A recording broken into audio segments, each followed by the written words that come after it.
You read the title, you know what this is about. Welcome to Common Misconceptions Episode 4. Common Misconceptions about the LGBTQ+ community.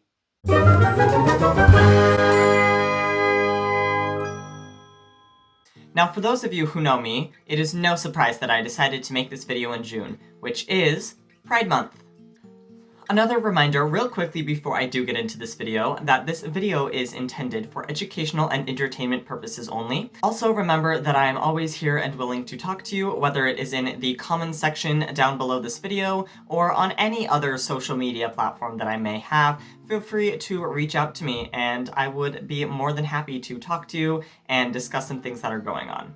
They don't even have to be related to this video, just if you need to talk, someone you need to talk to, I will be your therapist for free. Right now, before we get any farther along in this video, we need to first discuss the history. Most historians agree that there's evidence of homosexual activity and same-sex love in almost every culture that has ever existed. We know that homosexuality exists in ancient Israel simply because it's prohibited in the Bible, whereas it flourished between both men and women in ancient Greece. Substantial evidence also exists for individuals who lived at least part of their lives as different genders than assigned at birth. In fact, the ancient Greeks had a deity named Hermaphroditus, where the modern word hermaphrodite comes from, who was often seen to have both male and female reproductive organs. In fact, many ancient cultures had a better understanding and acceptance of people other than the heterosexual man and female. Why did this change? Well, along with most things in history, Christianity and Northern Europeans. See, Northern European people were used to seeing masculine and feminine roles, and seeing something different was unfamiliar to them. It didn't help that many European dress codes were strictly enforced by missionaries. For example, it was illegal for women to wear pants and men to adopt female dress. Although this describes the early history of the queer community and what happened to it, later on in history, it made a comeback. On June 28th of 1969, the patrons of the Stonewall Inn in New York's Greenwich Village fought back against ongoing police raids of their neighborhood bar. Stonewall is still to this day considered a watershed moment in the modern liberation of the LGBTQ+ community. Although many facts are unclear, such as who threw the first brick and if it was even a brick in the first place, one thing is known: the Stonewall riots changed history forever. Before then, along with many civil rights activists, there were also activists fighting towards the rights of queer people. What the Stonewall riot did is change that.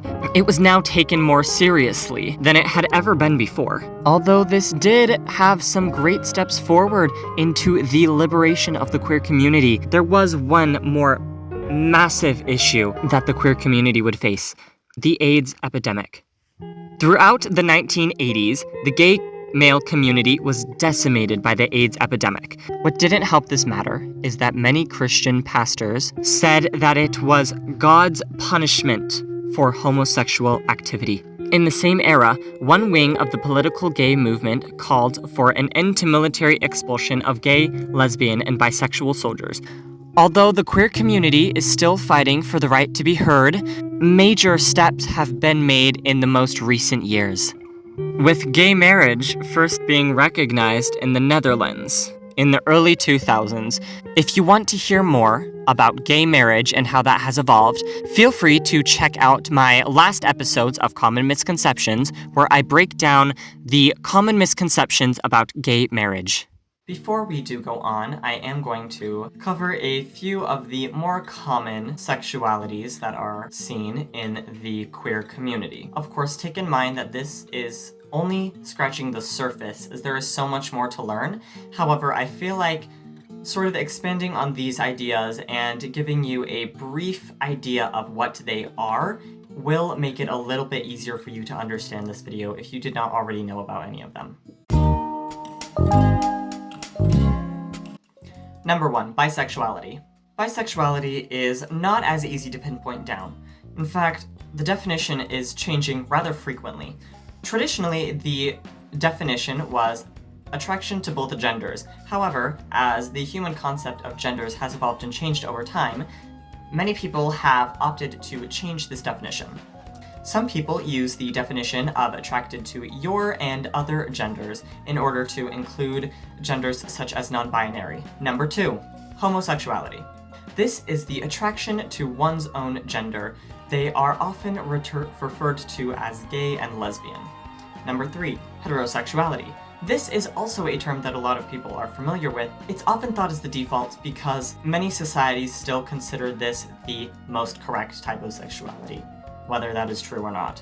The definition is an attraction to genders other than your own, and is often referring to binary genders, that is, male and female. So a man attracted to a woman or a woman attracted to a man, although this definition has also become a little more liquid in the recent years. Number 4, pansexuality. This is defined as an attraction to all genders.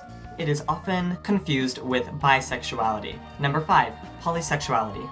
Polysexuality refers to people who are attracted to 2 or more genders. Bisexuality, pansexuality, and polysexuality are sometimes interchangeable and have a lot of different pieces that are similar. They are all different in their fundamental purposes. However, there is overlap within these 3 different sexualities. Number 6, asexuality. It refers to someone who doesn't experience sexual attraction to any genders. However, this does not mean that they don't have relationships or sex. That is also a common myth, which we can get into another video if you really want me to. Although I have never seen it, I have heard that BoJack Horseman does explore this topic. Number 7, gray asexuality. This is similar to asexuality. However, people who are gray asexual may experience sexual attraction occasionally. However, many of these people don't feel any sort of sexual or intimate attraction to someone until they have gotten to know them extremely well and learned their personality, and they are attracted more to their mental state and the way that they think and the way that they treat other people versus just their physical looks. 9, androsexuality. It refers to somebody who is attracted to a masculine gender representation. So things that society most often sees as masculine traits, they are going to be attracted more to these, no matter if it is a female or a male, or non-binary. Number 10, gynosexuality. This is the opposite of what we talked about before, and this is someone who finds a feminine representation more attractive.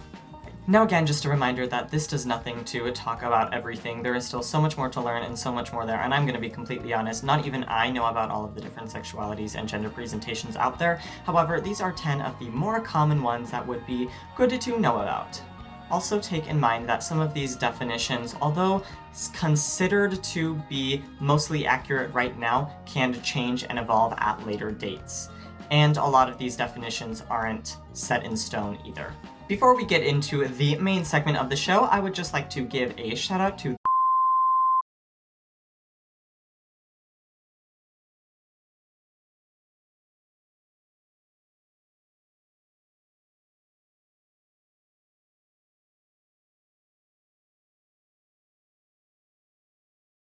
Now, without a further ado, let's get into common misconceptions about the LGBTQ+ community. Number 1, homosexuality is a choice. This is not true. In fact, sexual orientation is caused by factors such as genetics in the biology of brain development, from what we know. Again, the brain is extremely complicated. Being a sociology student, I can speak from personal experience. There is still so much about the brain that we don't understand, and this is just from what we have been able to gather now. This is the most likely cause of what can cause homosexuality to happen in a person. Although again, that could change because we have absolutely no idea what the brain is fully capable of.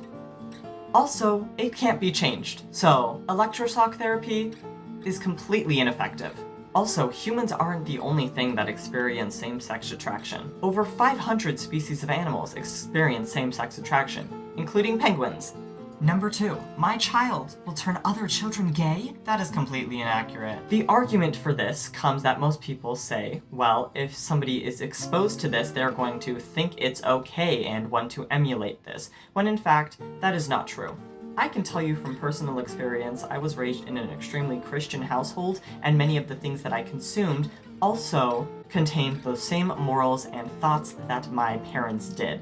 In fact, I didn't see any queerness in media until I actively sought it out myself, after I came out.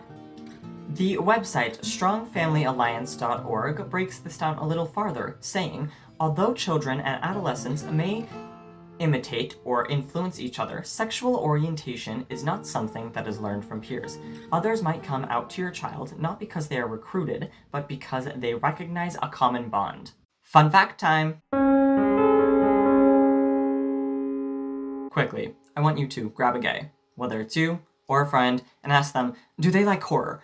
Most likely they're going to say yes, and if they don't, they're lying, or they haven't found a good horror genre yet. But why is this? Why do queer people seem to have a better understanding and liking for horror movies? Well, it could be the same reason that many Victorian horror authors were gay.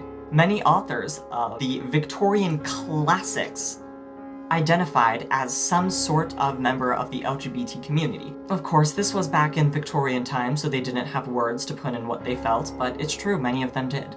Because they didn't have words such as gay or homosexual to relate to, their sexual frustration often came out in the content that they created. For example, many people have made connections to horror monsters and the queer community. For example, the connection between Frankenstein and his monster was most definitely not straight. You try reading that book and seeing how Dr. Frankenstein talks about his monster and tell me that that is a completely normal heterosexual relationship. Additionally, Dracula's daughter is so ridiculously lesbian that when the first movie came out, many theaters threatened to literally pull it because it was too lesbian for the time. Because many members of the queer community were considered outcasts in this time period, they often identified with these monsters that these people created for them. It was their way to have something to identify with. These monsters were feeling the same way that they were feeling back then. And although that has changed in more recent times and the queer community has been more accepted in the mainstream populace, it's still not nearly as much as we want it to be. Obviously, this has changed over time when horror did transition into a different phase in the 70s, 80s, 90s, and even into modern times. I don't have time to go into all of that in this video because there is a lot of unpacking to do. However, I would implore you to check out the YouTube documentary Monsters in the Closet, A History of LGBTQ Representation in Horror Cinema. It explores the topic in depth, and I honestly think it's very fascinating to watch. I will link a description to that down below and in the title card above. Number 3. Gays are child predators. According to the American Psychological Association, children are no more likely to be molested by LGBTQ people, parents, friends, neighbors, or random strangers. In fact, Gregory Herrick, a professor of the University of California, conducted a study and found no evidence that gay men molested children at a higher rate than straight men. Number 4, and before we get into this may be triggering to some of my audience members. People become homosexual because when they were younger, they were molested. No scientifically sound study has proven this to be true.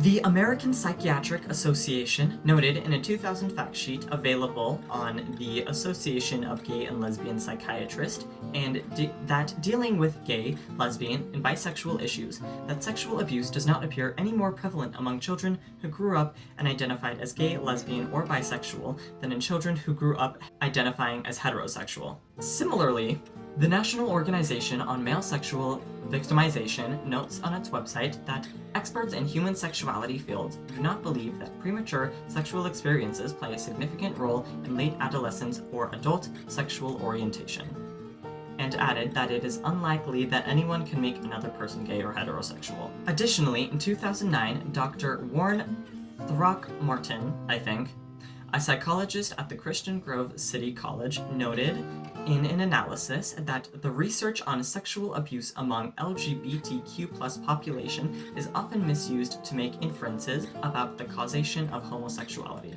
Number 5. Coming out only happens once. I can speak from personal experience when I say this is not true. Because we live in a society where heterosexuality is considered the norm, literally every time I meet someone I have to let them know, otherwise they will think I am hitting on a girl, when in fact we are just bonding over the fact that she looks snatched. In fact, this happens all the time. When I am hanging out with my best friend Michaela, people always think that we're dating, and I have to remind them over and over and over again that I am in fact not into females. So as you see, this is a very complicated and complex topic that no matter how long I spent on it, I would not be able to cover every single asset of this. Also, I really did only include the general term of the queer community. If you would like me to include this and break this down a little more into these specific brackets, I would be more than happy to. Just leave me a like down below and a comment letting me know if you want me to do it. Also, it's important to remember that the queer community is not even close to where we want it to be in terms of mainstream representation. There's a lot of discrimination and hate inside of the queer community itself. This includes members of the Black community. Obviously, with everything going on in the world right now, this is a pretty touchy topic, and I want to do whatever I can to help. I will be leaving some links down below relating to the Black Lives Matter movement if you wish to support that one, as well as some resources to go to if you yourself are LGBTQ+, or have somebody you know who is and want to do everything you can to support them. As always, if you did enjoy this video, please make sure to like and subscribe to my channel, as well as hit the bell notification down below. I post new videos every Monday at 3 p.m. Mountain Standard Time, and every once in a while I throw an extra video in there. Of course, as always, what I want you to take out of this video is to keep yourself educated and not judge people based on what you think they are, because most likely that's not what they are at all. Remember to be kind to everyone, everywhere, and have a great rest of your day, and happy Pride Month. Bye!